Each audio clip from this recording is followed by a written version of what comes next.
हसु कहा लिख्यो रे भगवान बाबा रे घरे मारो सुनो सुनो कर दे दोरे रे बाबा कहना जनम ने ले दो बदे दो।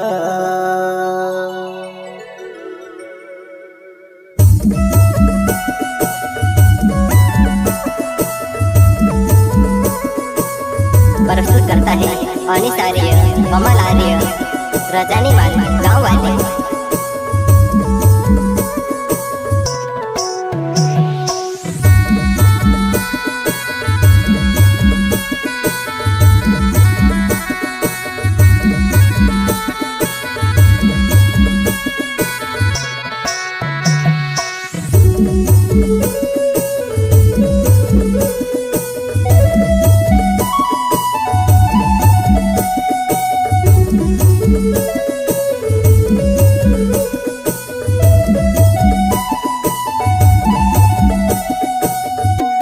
कहा लिख रे भगवान बाबा रे घरे मारो सुनो सुनो कर दे दूरे रे बाबा कहना जनम ने ले दो बोदे दो।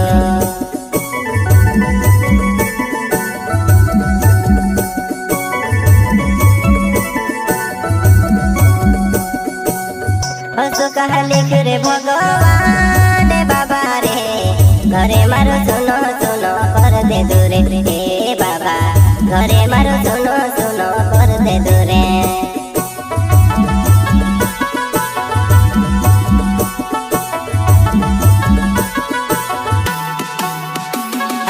खेत मजा मते खेते सोनो रे घर मजा मते घरे सोनो रे।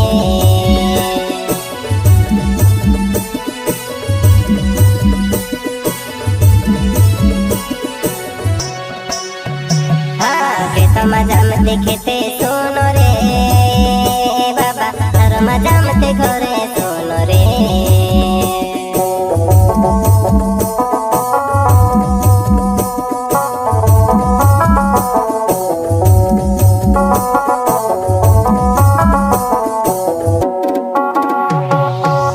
हसु कहा लिख रे भगवान बाबा रे घरे मारो सुनो सुनो कर दे दूरे रे बाबा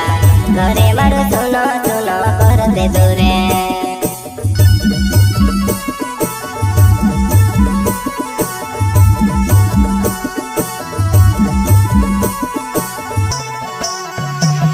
ये कहना जनम ने ले दो बोदेलो रे बाबा घर भाभी स्वर्ग बुलाए ले दूरे हे बाबा हेर बेबू में खेबिल जादू से।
करती आंग भी भांजी देजी बाबा दुबे करती डुबो कोड़ी देजी रे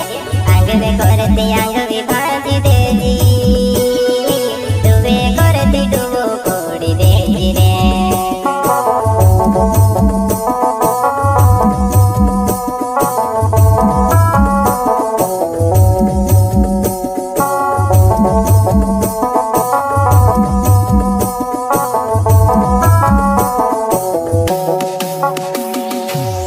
घना मारू होता या मोरे बाबा कहानी ने डुबे आए गइल रे हे बाबा कहानी ने डुबे आए गइल रे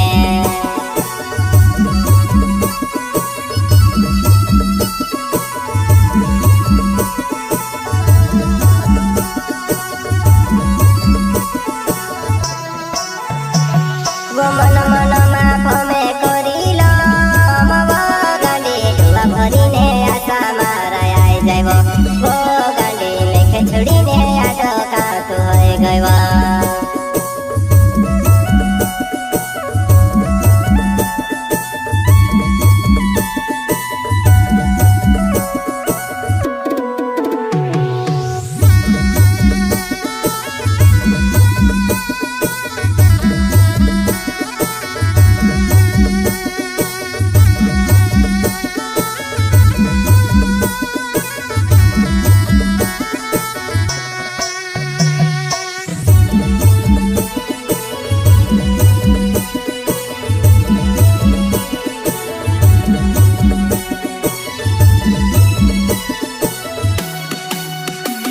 वो मन मन माफ में करिल गांडी डुआ भरीने आशा माराय जाइब वो गांडी लेखे छोड़ीने आटका तू होय गइब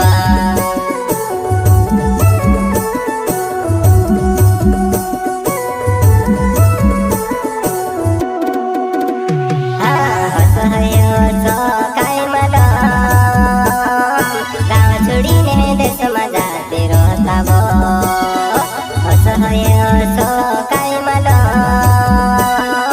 गाँव छोड़ीने देश में जाते रहता वो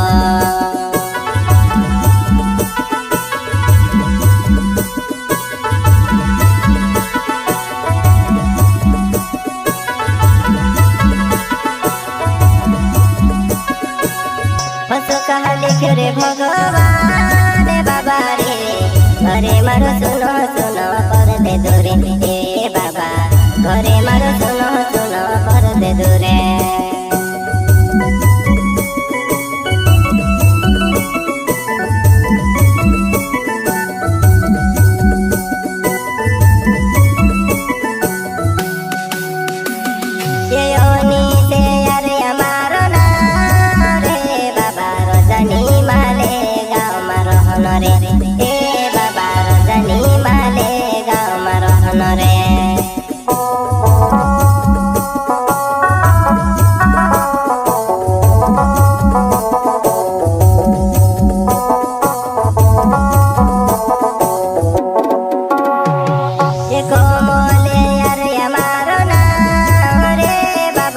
Rajani